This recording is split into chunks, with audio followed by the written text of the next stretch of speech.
বিসমিল্লাহির রহমানির রহিম। আসসালামু আলাইকুম। আজ রান্না করছি চিংড়ি পেঁয়াজের চচ্চড়ি। তাই প্রথমে আমার দরকার চিংড়ি। 500 গ্রাম চিংড়ি নিয়ে কেটে ধুয়ে পরিষ্কার করে নিয়েছি।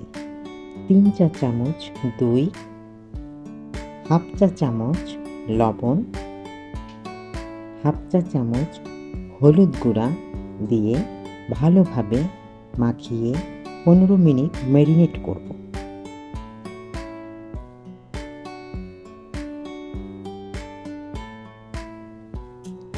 চুলায় একটি হাঁড়ি গরম করে তাতে 1 কাপ তেল দিয়ে দেব। তেল গরম হলে 2 কাপ কুচানো পেঁয়াজ দেব।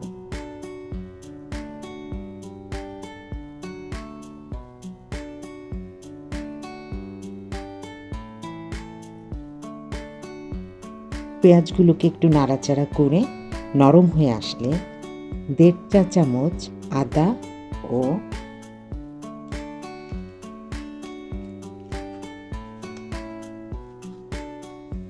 1.5 চা চামচ কাঁচা মরিচ বাটা এবং হাফ চা চামচ মরিচ গুঁড়া, হাফ চা চামচ হলুদ গুঁড়া ও হাফ চা চামচ জিরা গুঁড়া এবং স্বাদমতো লবণ দিয়ে 1 কাপ পানি দিয়ে খুব ভালোভাবে মশলাগুলো পেঁয়াজের সাথে কষাবো।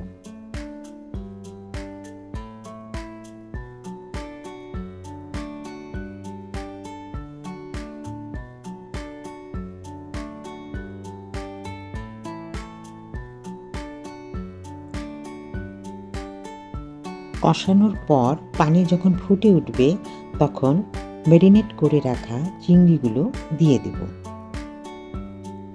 দিয়ে মশলার সাথে চিংড়িগুলোকে খুব ভালোভাবে কষিয়ে নেব।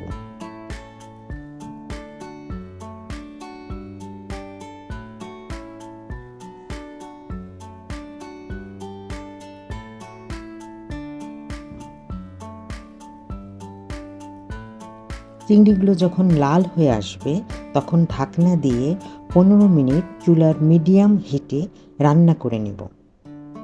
15 মিনিট পর ঢাকনা খুলে দেখা যাবে রান্না প্রায় হয়ে গিয়েছে।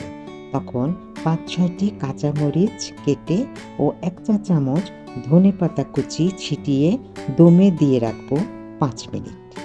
এরপর পরিবেশনের জন্য নামিয়ে দেব। ভিডিওটি ভালো লাগলে ইউটিউবে দেখলে সাবস্ক্রাইব করবেন, ফেসবুকে দেখলে ফলো দিবেন, লাইক কমেন্ট শেয়ার দিয়ে সঙ্গে থাকবেন। ধন্যবাদ সকলকে।